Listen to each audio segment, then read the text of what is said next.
Bienvenidos a Surtam. Estamos aquí en el segundo episodio de este podcast que estamos grabando en colaboración de representantes de las distintas asociaciones de cohetería de España. Yo me llamo Sergio Esquivano, voy a conducir el programa y tengo hoy conmigo a John de la Universidad del País Vasco. Nuevamente nos acompaña representando a Biscay Team. Hola, John. Hola, muy buenas. Encantado de estar aquí otra vez. Encantados nosotros de tenerte. También ha venido Gabri, repite también en este podcast, representando al STAR de la Universidad Carlos III de Madrid. Hola, Gabri. Hola, muy buenas de nuevo. A ver qué tal hoy. A ver qué tal va. Tenemos también a Miguel López, representando al UPC Space Program de la Universidad Politécnica de Cataluña. Hola, Miguel. Hola, buenos días, Sergi. Gracias por invitar.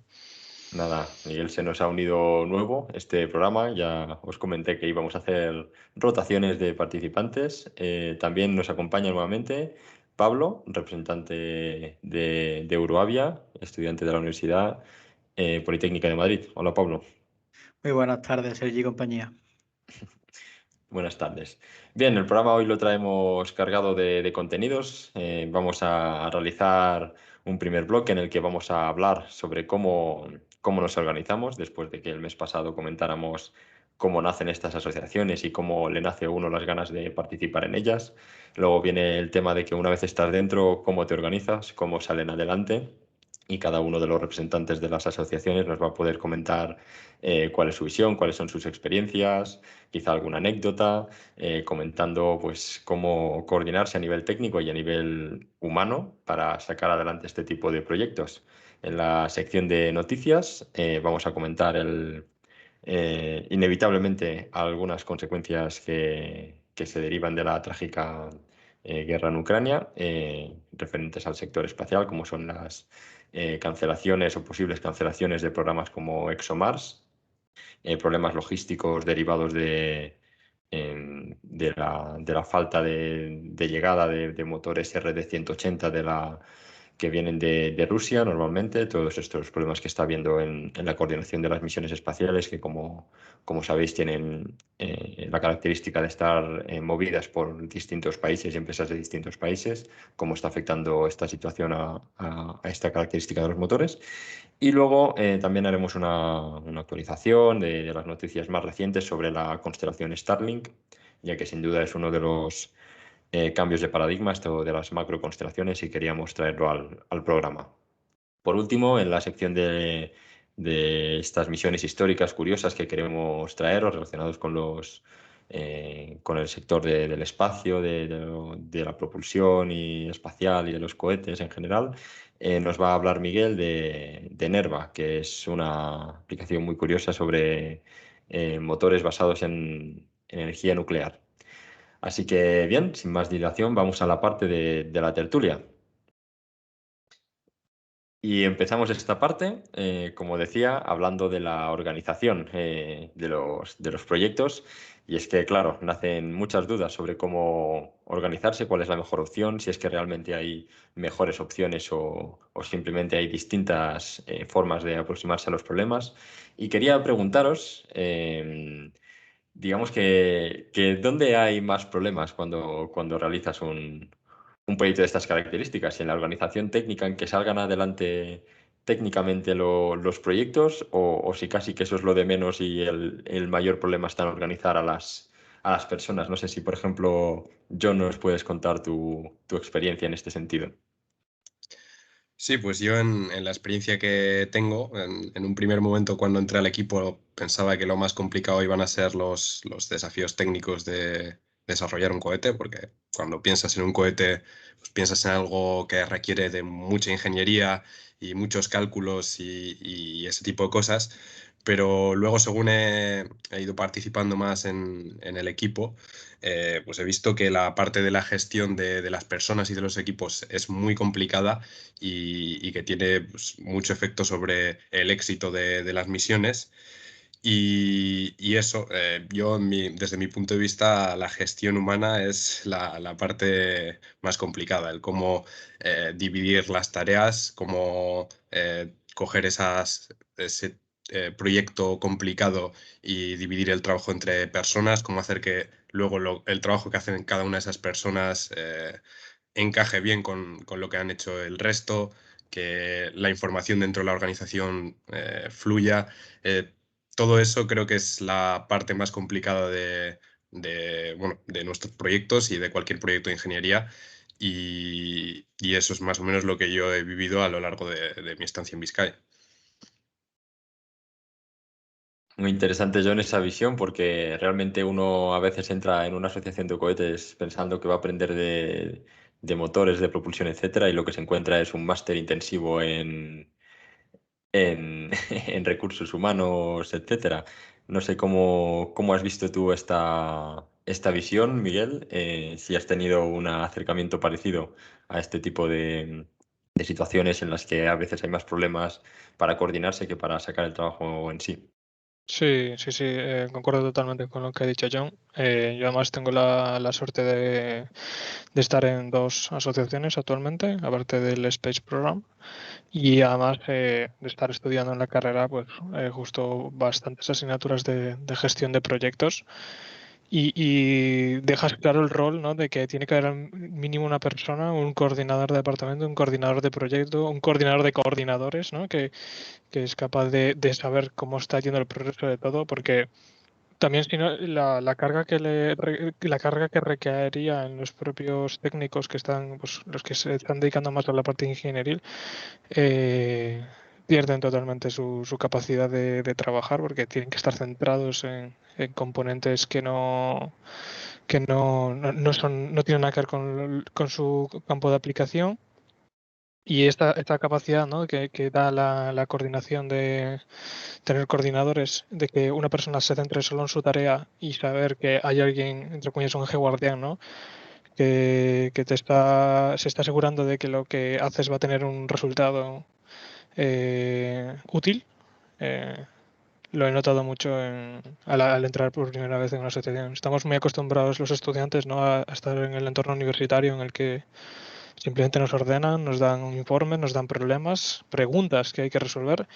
Y claro, en el momento en el que tienes que poner todo por iniciativa propia y no hay un guión, no hay un guión que te diga, vale, esta es la manera correcta de hacerla, tener esa figura de coordinador que se encarga solamente de eso, aunque puede ser un poco frustrante, ¿no? A veces he hablado con algunos de mis coordinadores de equipo y eso es sienten un poco, ¿no? Que no pueden dedicarse tanto a lo que les gusta, ¿no? Cuando se meten en una asociación que es ingeniería, pero sin ellos no los proyectos no saldrían adelante.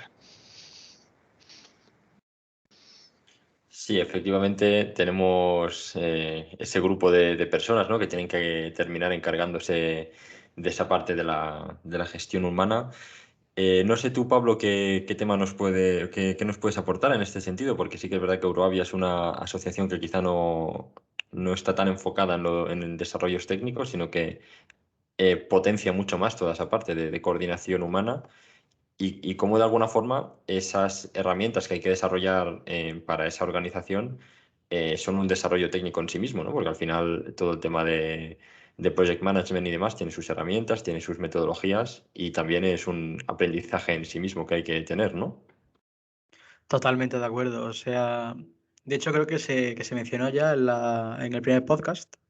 Y la verdad es que todo lo que has dicho es completamente cierto. O sea, un proyecto técnico o no técnico siempre es exitoso cuando todos sus miembros están volcados activamente en la realización de las actividades y la consecución de los objetivos. Y ciertamente, cuando uno entra en este tipo de asociaciones, lo que menos espera es tener que encargarse de toda la parte de gestión humana. Pues claro, si uno entra con una motivación alta, espera que todos sus iguales tengan esa misma motivación. Y el caso es que rara vez ocurre. Entonces, el tener, como ha dicho antes muy bien Miguel, tener coordinadores de sección o de equipo, tener coordinadores de coordinadores, tener luego una junta directiva, como el caso de Eurovia, que al final se encarga coordinar a todos los grupos que hay dentro de la asociación, pues eso te hace que tengas que tener muchísimas herramientas y muchísimos elementos de control para poder gestionar de forma eficiente, que al final es lo que todos buscamos, y más como ingenieros, el reducir los esfuerzos para que todo se haga de la forma más económicamente viable, tanto en recursos humanos como en recursos físicos o económicos incluso. Entonces, digamos, hacer un intensivo en gestión de proyectos, que creo que es una asignatura que todos tenemos en la carrera o en máster y que viene muy bien de cara luego a futuros trabajos. O sea, el mundo profesional es una cosa que está ahí y que no está tan lejos y que si te formas de antes, pues es una cosa que ya tienes adquirida. Sí, sí, la verdad es que es todo un mundo aparte que a veces no tienes en cuenta hasta que no te encuentras en la situación de que se necesita esa parte de coordinación de proyecto. Y me interesa en este sentido, habéis comentado como esa figura que tiene que haber, ¿no? Del coordinador, que de alguna forma, o grupo de una directiva o un grupo de personas que no estén tanto en lo técnico, sino coordinando esas actividades técnicas.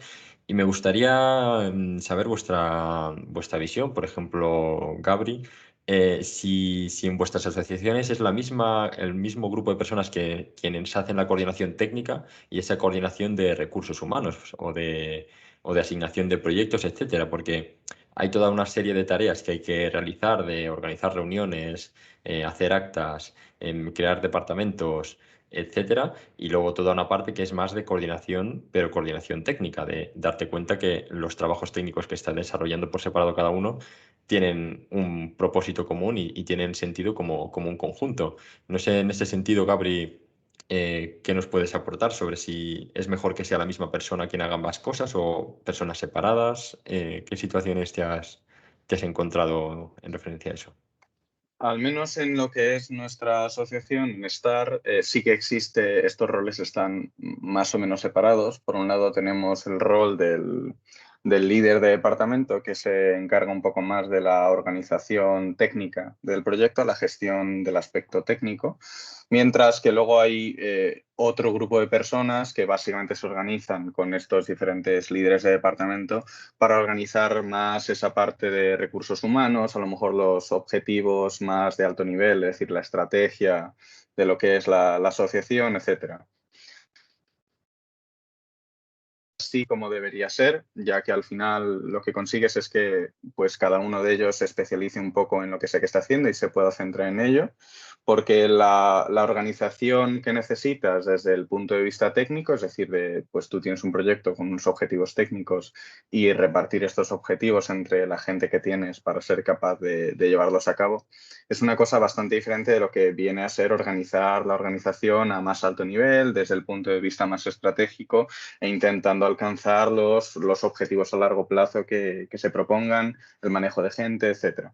Al final, teniéndolo separado, consigues que todo fluya un poco más. Es cierto, se puede hacer el argumento que a lo mejor para asociaciones pequeñas, si separas demasiado las cosas, lo único que vas a hacer es crear una estructura excesivamente compleja y puede que sí que haya beneficios en ese caso para que esto se junte más, a lo mejor en solamente un grupo de personas en vez de estar tan separado.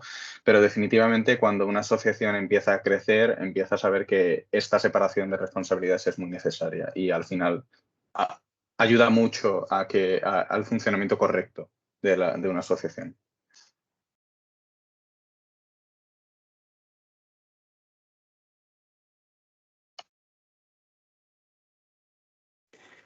Sí, muy interesante, la verdad, el tema de si al final es eso, ¿no? El mismo grupo. Depende mucho, como decías, del tamaño que adquiere el proyecto y sobre todo del número de proyectos en paralelo que se llevan y del número de personas involucradas. No sé, en ese sentido, John, ¿cuál es vuestra experiencia dentro de Biscay? Si lo tendéis a aglutinar al mismo grupo de personas, habéis transitado por varias fases, ¿cómo lo ves tú? Sí, pues yo en nuestro caso realmente diría que están menos diferenciados esos dos roles. Lo que tenemos son, bueno, dentro de los distintos subgrupos que hay para la parte pues, de aerodinámica, aviónica, etcétera, tenemos un jefe que se encarga pues, tanto de la parte más organizativa del presupuesto, de manejar el presupuesto del equipo, las tareas y demás, como de la parte más de revisar la parte técnica. Así que en ese sentido creo que está más ligado que lo que ha comentado Gabriel.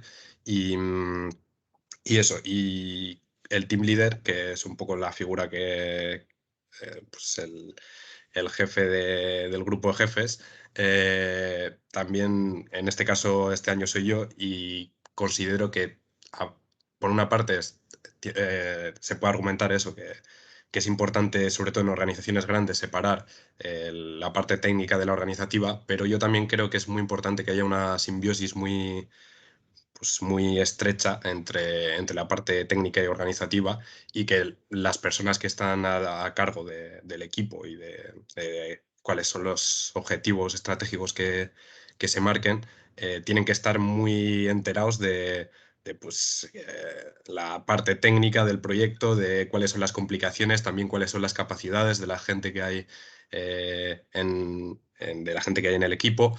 Así que en ese sentido, pues eso, considero que cuanto más se acerquen la parte técnica y la organizativa, pues mejor.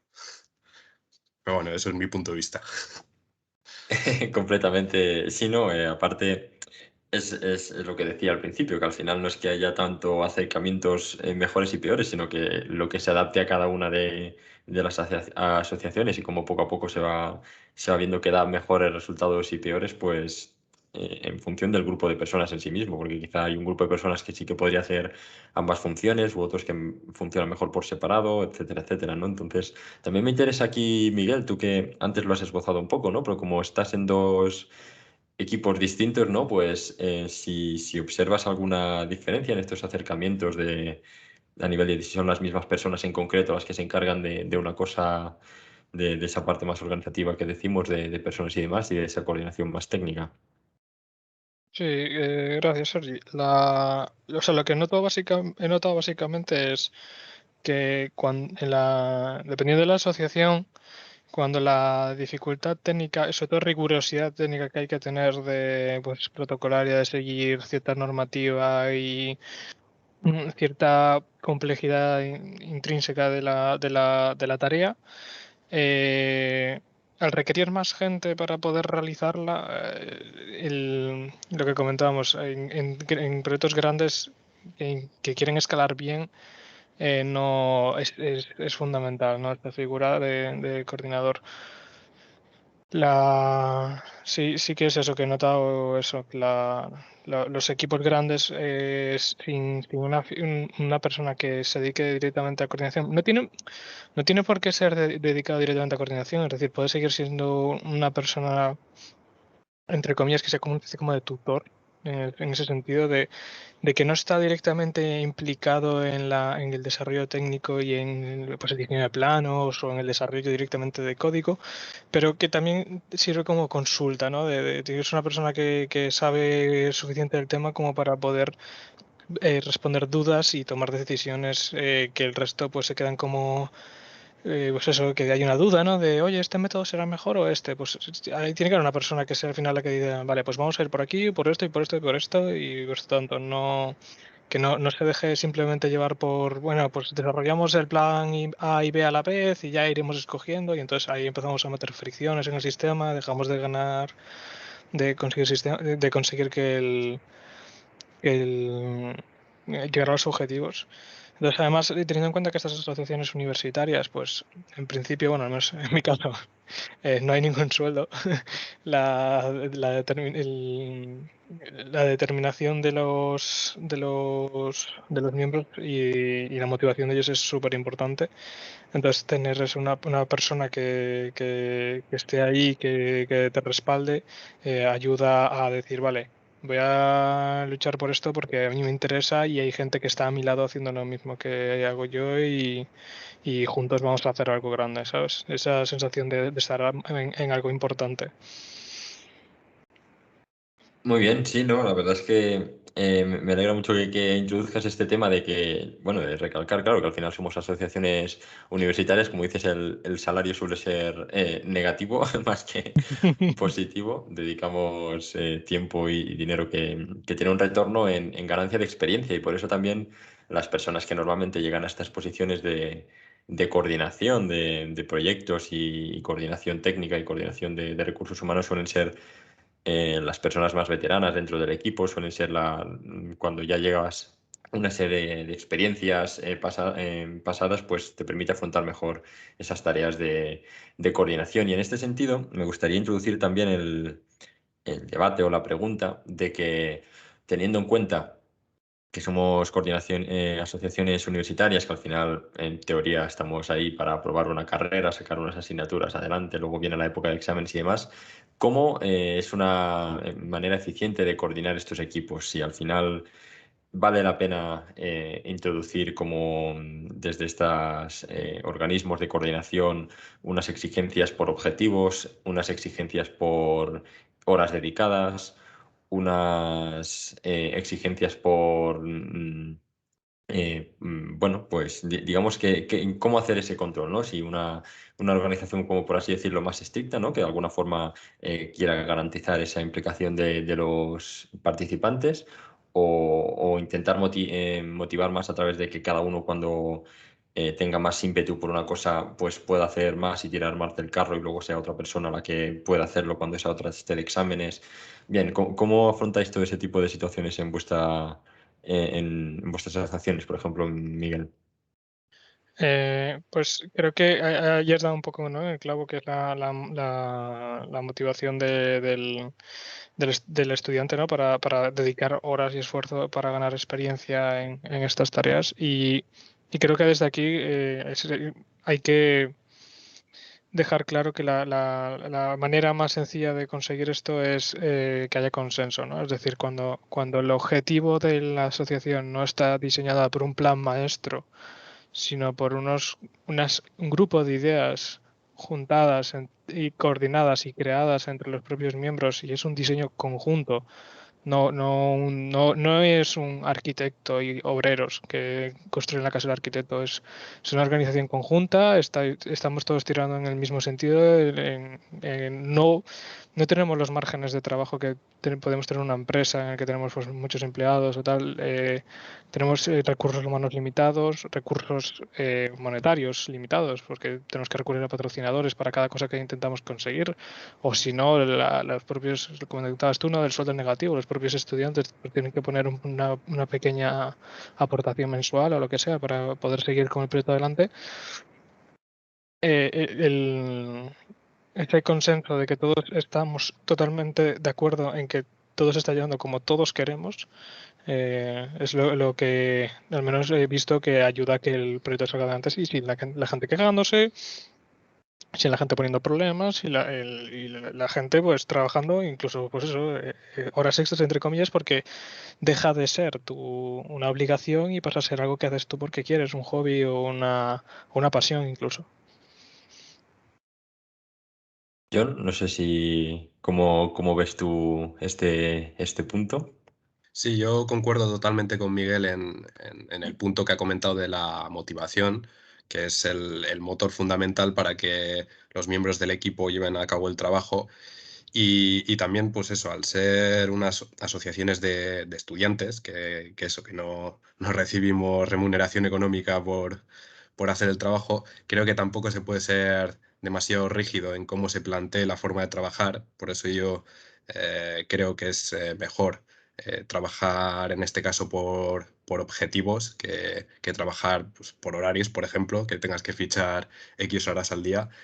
Y eso no quiere decir que en esos objetivos no se tengan que cumplir, sino que se marcan unos objetivos y que las personas, bueno, los miembros del equipo tengan como más libertad a la hora de pues, cómo trabajan ellos para llegar a cumplir esos objetivos, pero sí, obviamente luego también tiene que haber un control sobre los tiempos en los que se cumplen y demás. Pero, pero eso, creo que tiene que haber cierta flexibilidad en ese sentido.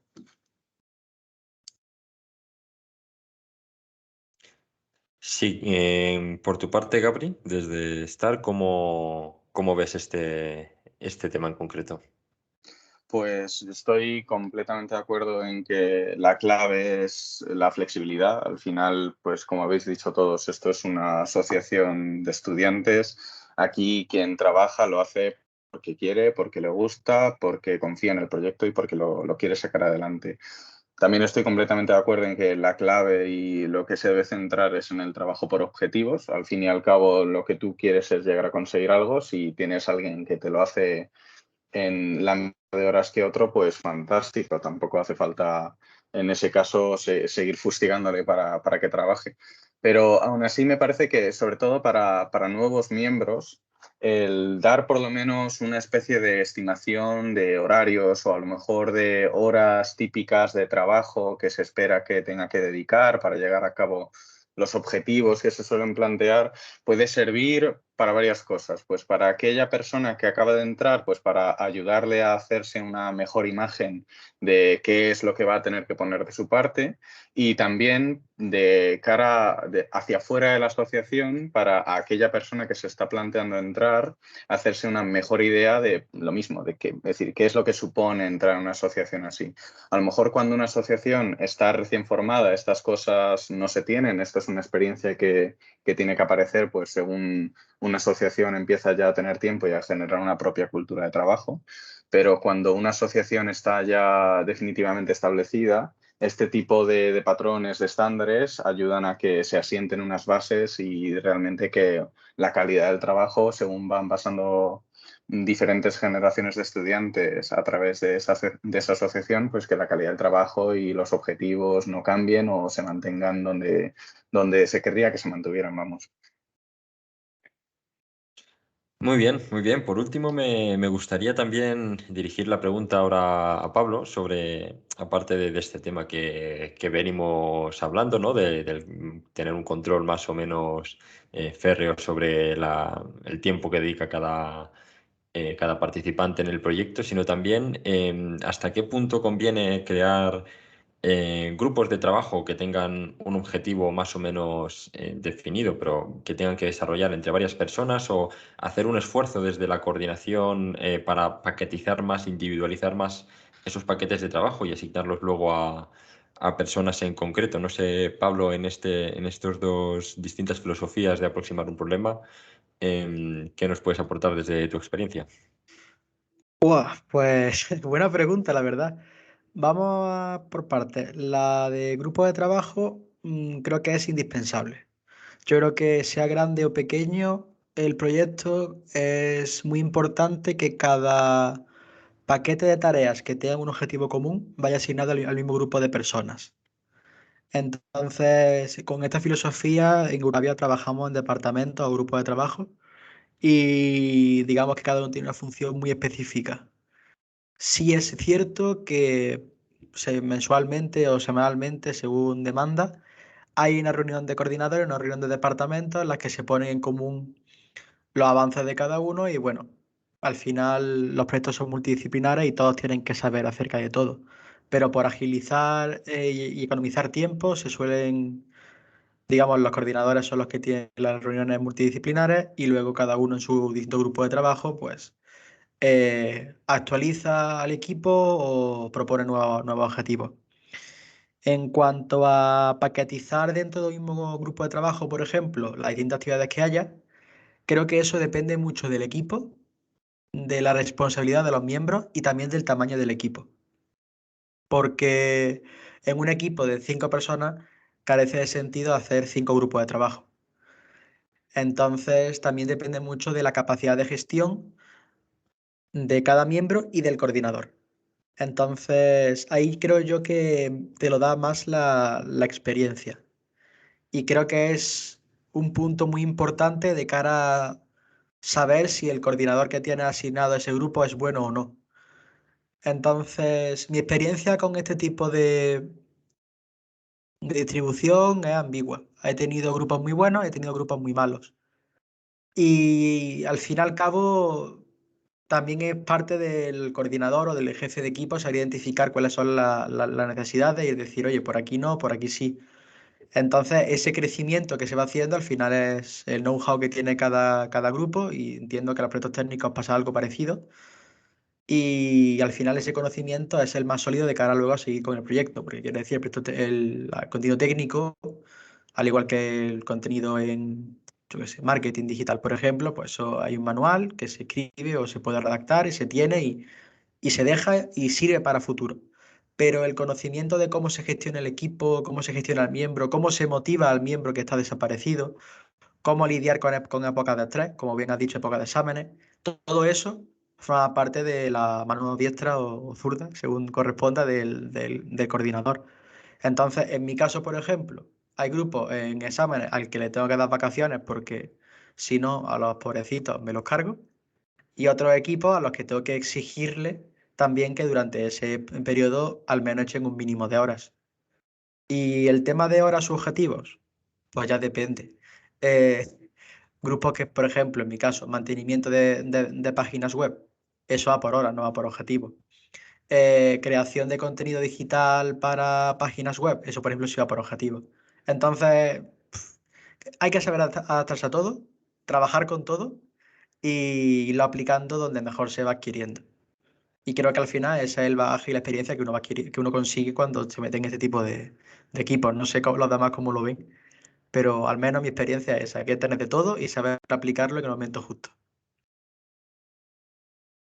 Perfecto, Pablo. Pues con tu intervención vamos a tener que ir cerrando este bloque en el que cada uno de los representantes de los equipos ha podido exponer todos estos temas, ¿no? De cómo coordinarse, los problemas que surgen, qué ventajas tiene unas cosas u otras, y espero que haya sido útil para nuestros oyentes. Se quedan muchos temas en el tintero, la verdad. Ha dado para mucho este tema, pero bueno, ya tendremos futuros programas para seguir hablando de este tema si a los oyentes les es de interés. Y vamos a pasar ya a la sección de noticias. Y bien, dentro de este bloque de noticias que os traemos este mes, vamos a empezar por Gabri, que nos va a contar el futuro de la misión ExoMars en este contexto que nos ha tocado vivir en este inicio de 2022. Cuéntanos, Gabri. Pues, como no, la invasión de Ucrania también aparece en el podcast. Básicamente, debido a la invasión rusa de Ucrania, pues ha habido un deterioro significativo en la relación entre Europa y Rusia, y obviamente esto también ha afectado a lo que es la industria espacial. Esto, al final, por razones de sanciones económicas, Roscosmos, que es la empresa estatal rusa espacial, anunció que iba a dejar de lanzar sus cohetes Soyuz desde el Puerto Espacial Europeo en la Guayana Francesa. Y por razones de esto, a continuación, la ESA hizo un comunicado indicando que veía muy poco probable que pudiéramos ver finalmente este año el lanzamiento de la segunda parte de la misión ExoMars. Esta segunda parte de la misión ExoMars habría sido lanzado en un cohete ruso, en un Proton, y además hubiera llevado por fin a Marte lo que es el rover, el primer rover europeo que hubiera hecho pie en Marte. Al final esto es una pena, pero es lo que nos ha tocado vivir.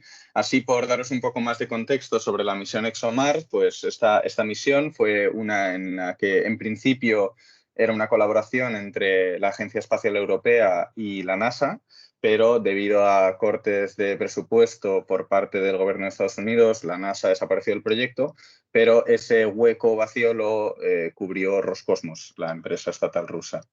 Entonces, esta misión primero llevó a cabo un lanzamiento de un orbitador que llegó a Marte más o menos en algún punto de 2016, además de otra plataforma que debería haber aterrizado en Marte, pero que se estrelló debido a un error de software.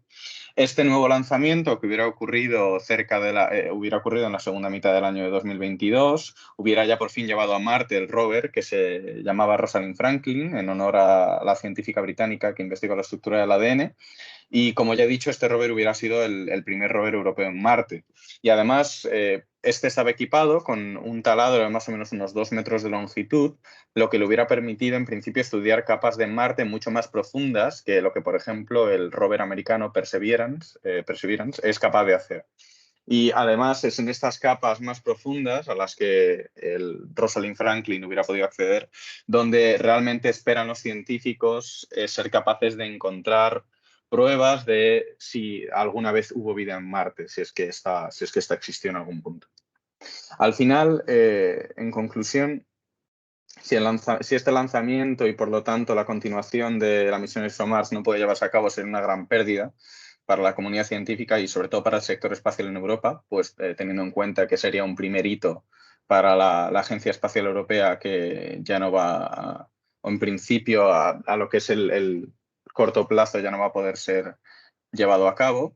Y además esto se junta con que las ventanas de lanzamiento para una misión a Marte suelen ser bastante estrechas, de manera que es que si se cancela esta misión para 2022, podríamos ver que esta ya se retrasa varios años o incluso, debido ya a la historia tan problemática que ha tenido esta misión, podríamos incluso llegar a ver que se cancelase, teniendo en cuenta la gran cantidad de costes económicos que supondría el reemplazar el lanzador ruso.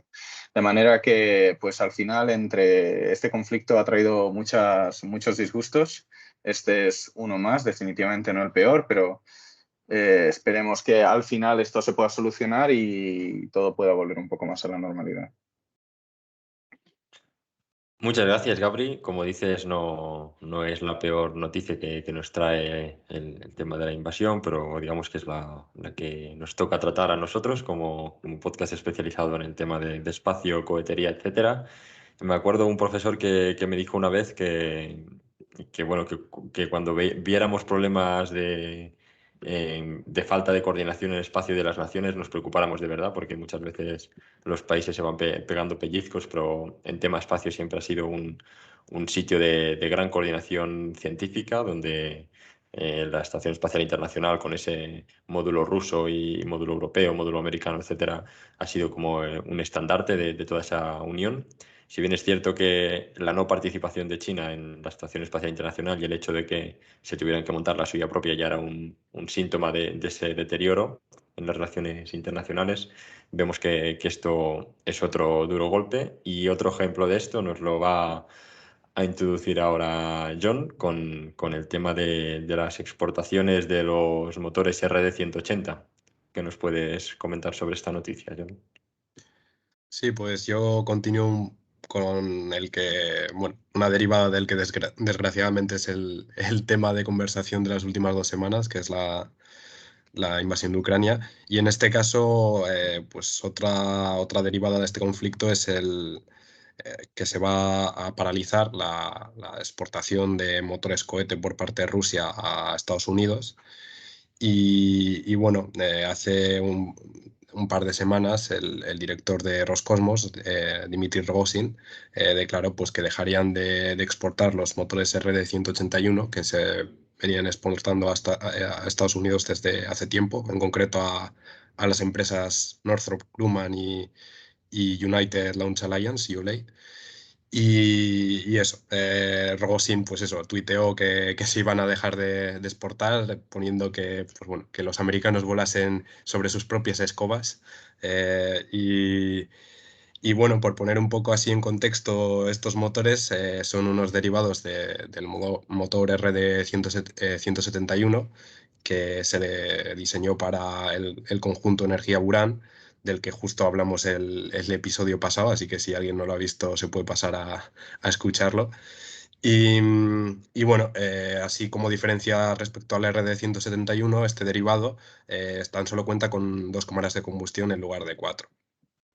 Y a partir de los años 90, que fue después de la desintegración de la Unión Soviética, Estados Unidos empezó a importar este tipo de motores porque bueno, eran bastante eficientes al ser unos motores de combustión escalonada y en concreto con un precombustor rico en oxidante, que era algo que no se hacía en Estados Unidos, pues bueno, era bastante eficiente y se consideró que eran adecuados para los cohetes americanos.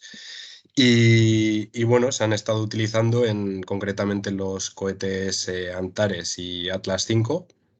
El Atlas V en particular es un cohete que bueno, se suele utilizar para cargas bastante críticas. Lo utiliza bastante el Departamento de Defensa, la NRO y este tipo de organismos para, pues, bueno, para lanzar cargas que son pues, de seguridad nacional y que suelen ser satélites bastante caros.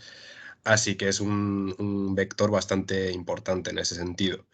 El número total de motores RD 181 que se han exportado es de 122 y hasta el momento tan solo se han utilizado 98, por lo que recientemente Tory Bruno, que es el CEO de ULA, pues declaraba que no había un problema porque por el momento tenían stock para jubilar el Atlas V, porque el Atlas V en principio se va a dejar de utilizar en unos años y ULA lo va a reemplazar por su nuevo vector, el Vulcan, que es algo que ya lo tenían previsto.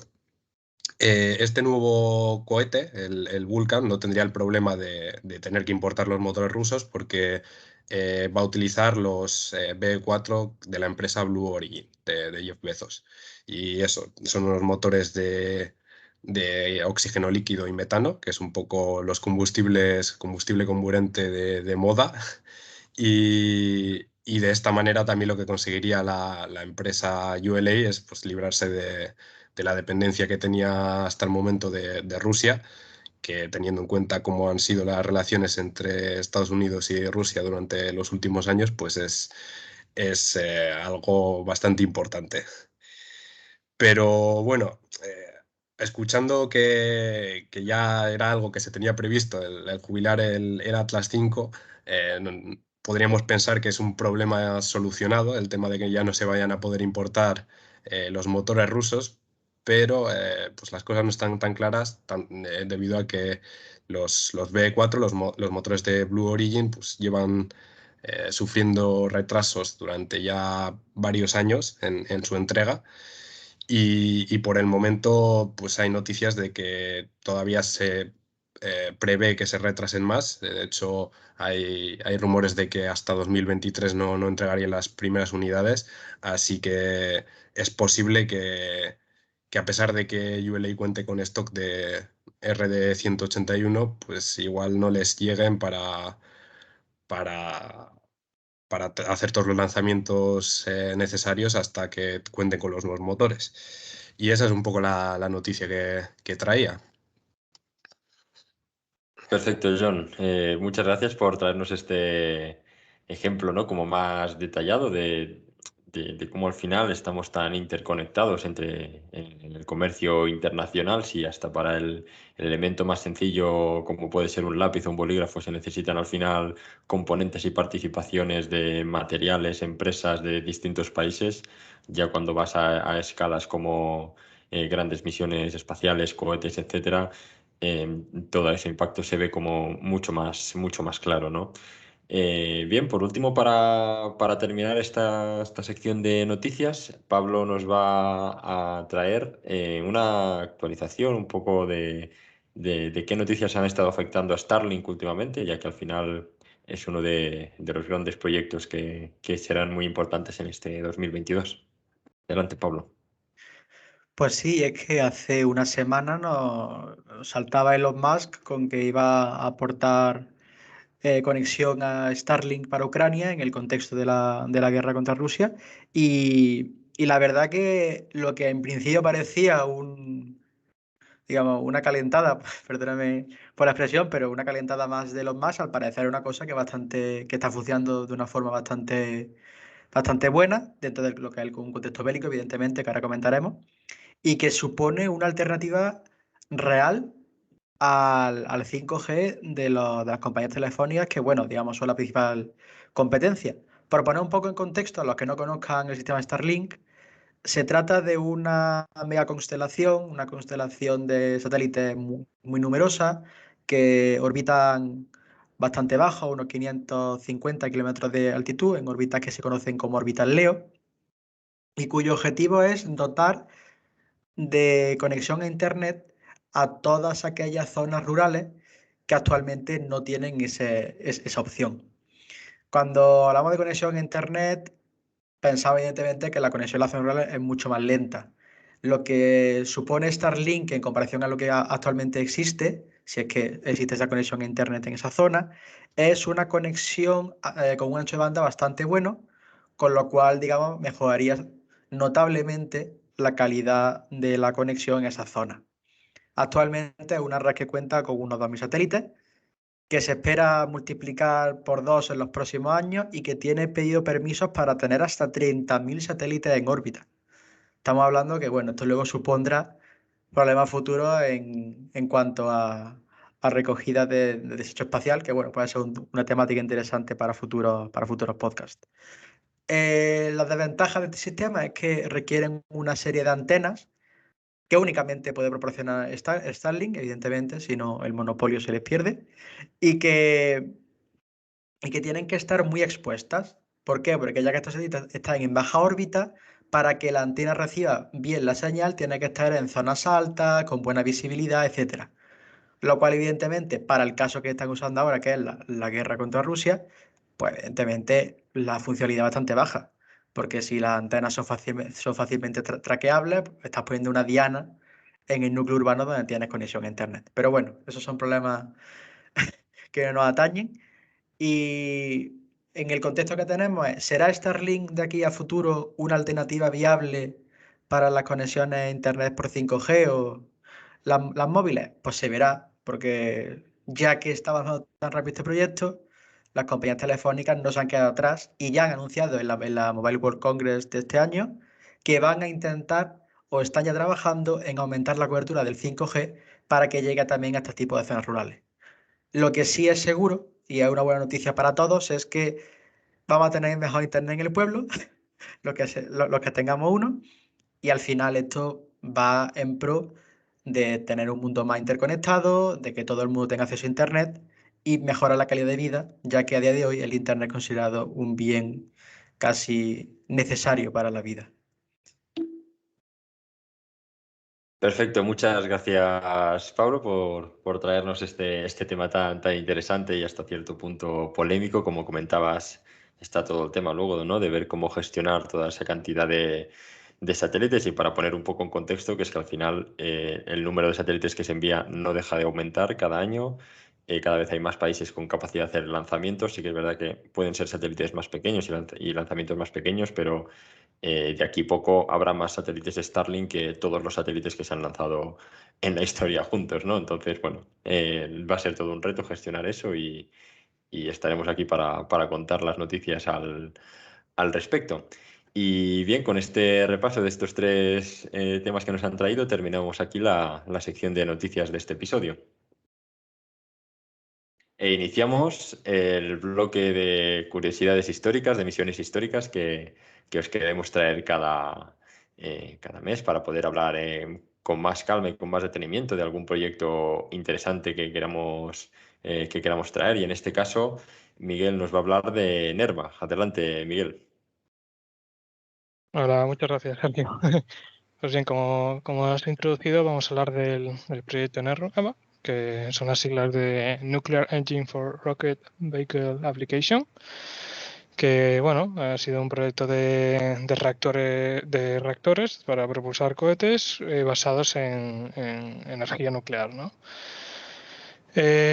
Bueno, me vais a tener que disculpar que solo he podido hacer unas pinceladas sobre el tema, porque ha sido un proyecto que ha sido realmente serio durante el desarrollo espacial y de investigación que tuvo la NASA en la década de los 60-70, ¿no? No deja de ser la época del proyecto Apolo, y hay que tener en cuenta que NERVA llegó a ser los cohetes propulsores NERVAs llegaron a plantearse de ser los que propulsarían las cápsulas Apolo, ¿vale? O sea, obviamente hoy en día no se habla del NERVA porque ya veremos que no pudo seguir adelante. Si nos leemos los archivos que son públicos de los documentos, todas las fechas ponen to be defined y no y porque no se puede llegar a concretar ninguna misión ni terminar ninguna misión, pero bueno, que estamos hablando de un proyecto importante y que obviamente no vamos a poder entrar en mucho detalle con el margen de tiempo que tenemos, ¿no? Además, quiero no solo comentar el proyecto NERVA, sino otras iniciativas y otros pasos que hubo durante el desarrollo. Entonces vamos a centrarnos también más un poco en lo que es el desarrollo de los cohetes de propulsión mediante energía nuclear, que más que en sí el NERVA, que va a ser lo que es la máxima expresión de lo que se haya llegado a desarrollar con esta tecnología, ¿no? Entonces, el proyecto NERMA viene después de la Segunda Guerra Mundial, cuando se desarrollaron las bombas atómicas en el proyecto Manhattan de Los Álamos. Algunos de los científicos que formaban parte del desarrollo de estas bombas especularon con la tecnología de propulsión de cohetes. Entonces, una idea muy primitiva, que vamos a empezar aquí a hacer esto de las ideas alternativas de NERVA. Hubo un pequeño equipo de desarrollo, bueno, pequeño poco, cobraban millones por desarrollar esto, que se les asignó lo que es el proyecto Orión. Estamos hablando de los años 1953, por ahí. El proyecto Orión es un poco fantasía en este sentido, porque bueno, era un proyecto que se le asignó a DARPA, que es la Agencia de Proyectos e Investigación Avanzados de la Defensa Americana, y a la propia NASA. Duró 10 años el desarrollo de este proyecto y básicamente intentaron desarrollar unos sistemas de propulsión que se basaban en la detonación de bombas termonucleares para propulsar las naves. Explotaban bombas termonucleares en la parte trasera del cohete, aprovechaban el impulso que generaba esta explosión y con esto propulsaban la nave. Bueno, obviamente hay que entender que no es que la bomba explota ahí al lado y nos dejemos empujar, no es como si estuviéramos arrastrando un sol detrás de nuestro que nos vaya empujando, sino que la nave consistía por un sistema de amortiguación, ¿no? De hecho que así como choque cinético podríamos decir, donde una bomba explotaba, movía este sistema amortiguador y transmitía de una manera más calmada que la de una bomba nuclear el movimiento al cohete, ¿no? Porque estamos hablando de que una bomba termonuclear así en un cohete incluso de gran masa, que estos cohetes tenemos en cuenta que por temas de seguridad tienen que ser gigantescos y muy pesados, seguía provocando, si no hubiera un sistema de amortiguación, provocando aceleraciones de casi 100 Gs en el sistema y claro, la nave no aguantaría, la tripulación moriría y no. Hay que tener en cuenta que un ser humano a partir de las 9 Gs sin un sistema de compresión adecuado ni un entrenamiento adecuado se desmaya y tampoco es un ritmo que sea mantenible las 9 Gs, ¿no? Pues estamos hablando de 100 Gs, ¿no? Entonces, el estudio que hicieron en el proyecto Orión pues acabó eso con unos cohetes con unas capacidades extremadamente altas, ¿no? Y hay aquí un historiador que es George Dyson, que en 2003 publicó el libro Proyecto Orión, la bomba atómica, ¿no?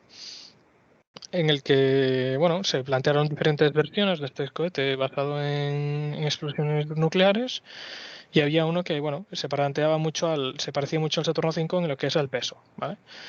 En lo que era el peso del cohete. Bueno, el Saturno V es el de las misiones Apolo, ¿no? Que pesaba unas 3.000 toneladas, pues el más cercano, ¿no? El diseño teórico más cercano pesaba 4.000 toneladas, luego había uno pequeño de 800 toneladas y luego había algunos extremadamente grandes, como encontraremos después, que a nivel teórico eran del tamaño de casi ciudades, ¿no? El cohete basado en explosiones termonucleares, con el mismo peso que el Saturno V, era capaz de cargar 10 veces la masa de payload que tenía el Saturno V de cargar a órbita. Era capaz de cargar 500 veces más carga que el Saturno V a la Luna y por decirlo así, por comparar, es 400 veces más el peso del Apolo 11. Es decir, con uno de estos Orión podrían llevar 400 veces la gente del Apolo 11, pero no a la Luna, sino a Marte. Es decir, con estos cohetes teóricos que tenían estas capacidades tan grandes de empuje tan brutal, pues eso, ser capaces de llevar 400 Apolos 11 a Marte y volver, ¿no? Entonces, claro, aquí, pues, obviamente el sistema están hablando en todo en entornos teóricos, con materiales que ni siquiera existían y que ni siquiera se llegaron a descubrir y nada.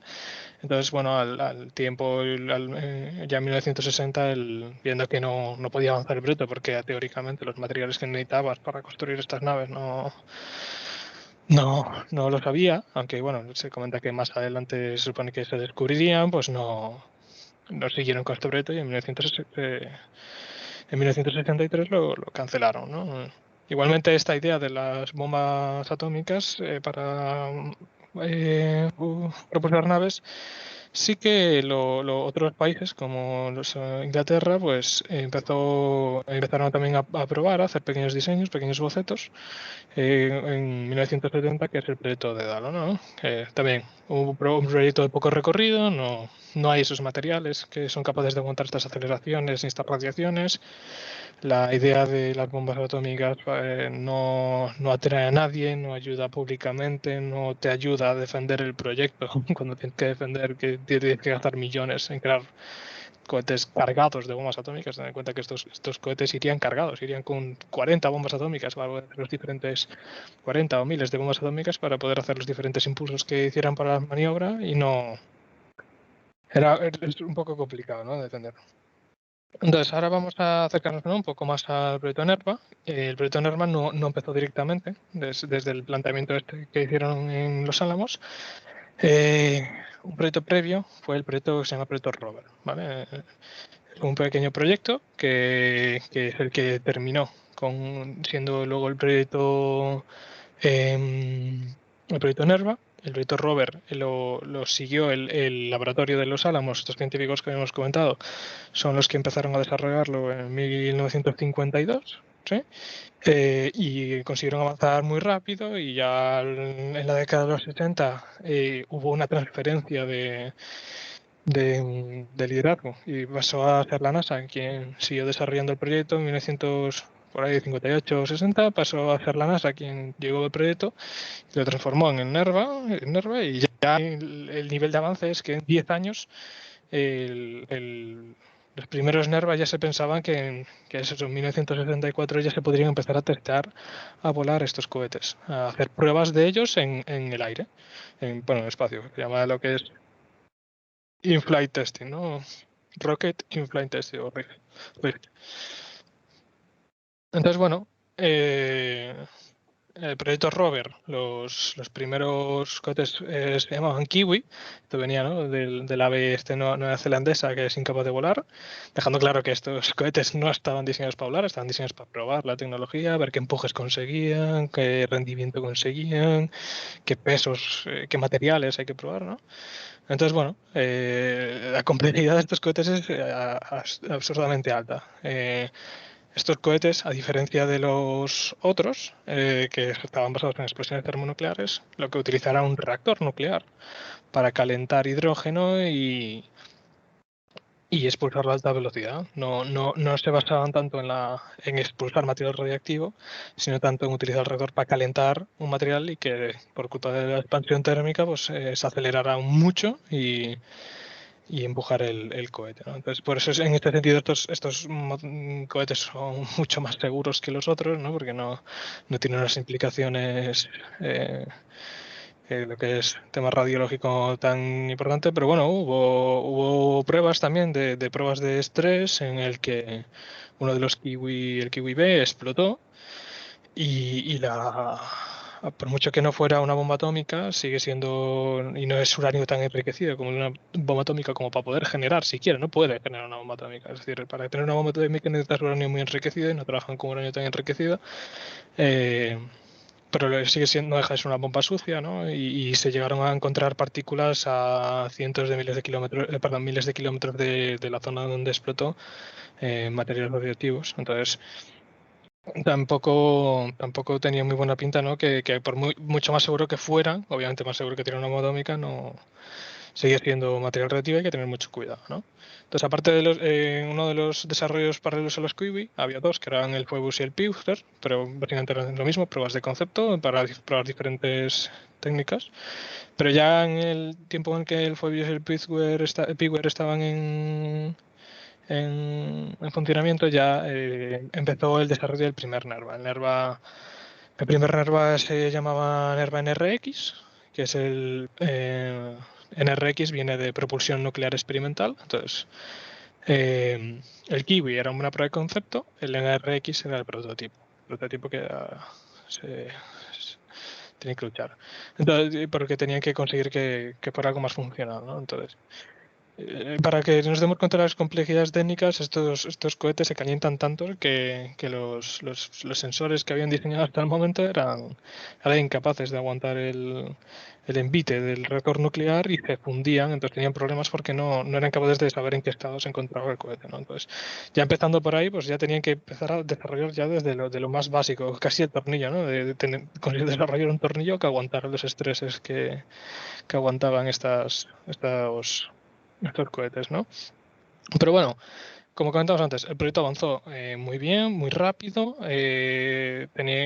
consiguieron solucionar muchos de los problemas técnicos que había y en 1964 hicieron ya lo que es la primera prueba potente de plena potencia del NRX y funcionó perfectamente. El NRX era tan potente que es eso, la potencia del reactor era de 1 gigavatio de potencia. Ten en cuenta que el Saturno 5 en teoría genera medio gigavatio de potencia, pues podemos ver que estos cohetes eran extremadamente potentes.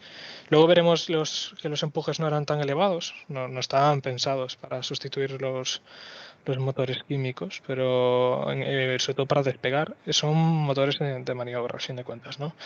Para hacer lo que es la parte del viaje espacial, no para orbitar y desorbitar, no están pensados para eso.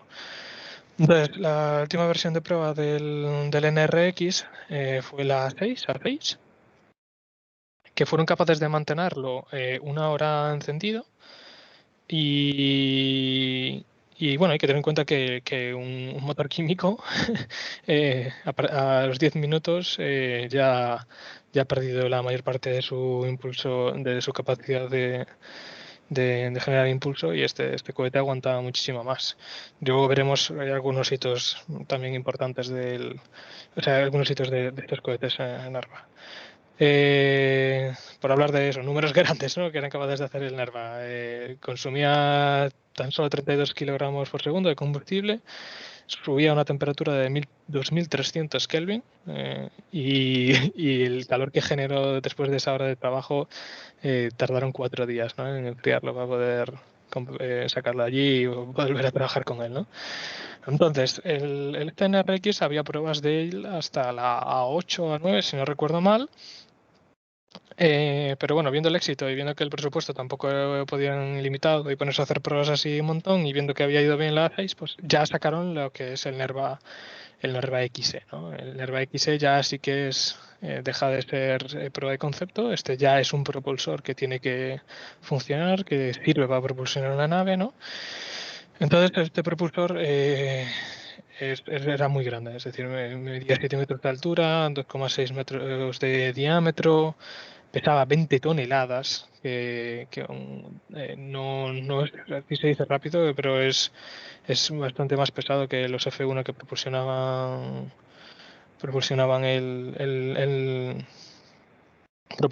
el Saturno 5, y tampoco conseguía tanto impulso al final, ¿no?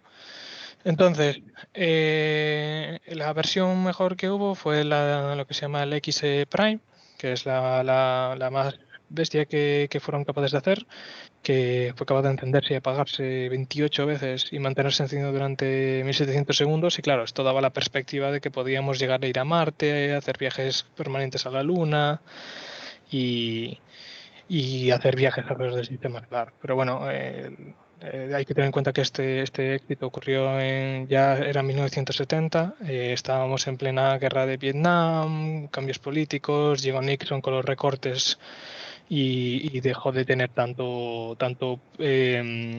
publicidad. El proyecto Apolo había sido un éxito por su cuenta. Ya no había esa necesidad, ¿no?, de este cohete. No había la necesidad del cohete Nerva.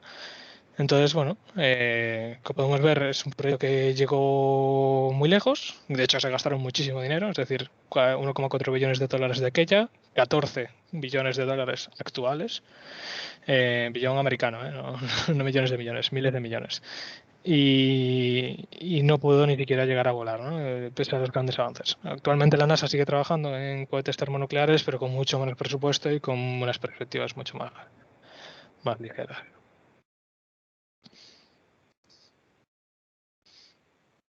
Pues muchas gracias, Miguel. La verdad es que estoy impresionado cuando me hablaste de traer este tema. Bueno, a mí era algo que me sonaba, pero no sabía que había tenido tanta importancia y que durante algunos años fue como un proyecto tan vital para la NASA. Sí que es verdad que a día de hoy se utiliza tecnología nuclear, sobre todo en satélites, para generación de electricidad, emisiones lejanas al sol, donde los paneles solares no pueden alimentarse tan bien. Parece que son las aplicaciones más útiles. Pues este tema de la propulsión nuclear para propulsar los vehículos, realmente que ha sido un tema que me ha parecido muy interesante y muchas gracias por traerlo aquí al podcast. A ti por la oportunidad. Y bien, pues hasta aquí ha llegado este episodio de Sultan. Muchas gracias a todos los que habéis estado ahí al otro lado, escuchándonos. Y bueno, y muchas gracias también a mis compañeros que me han acompañado aquí. Muchas gracias, John, por tu presencia nuevamente. Gracias a ti, Sergi, un placer. Muchas gracias, Gabri, también por haberte acercado aquí un rato a hablar con nosotros. Muchas gracias, Sergi. Estoy encantado de venir a charlar un rato contigo y con el resto de mis compañeros. Perfecto. Muchas gracias, Pablo, también por haberte acercado nuevamente a este podcast. Nada, a ti por invitarme. Espero repetir otra vez. Estarás aquí siempre que quieras. Y muchas gracias también, Miguel, por habernos traído este tema de los Nerva y por habernos acompañado. Qué menos. Muchas gracias a vosotros. Perfecto, pues hasta aquí hemos llegado. Podéis compartir el podcast. Estaremos trabajando en nuevos formatos, en nuevos temas que traeros. Como sabéis, aquí una vez al mes en Sultan. Adiós.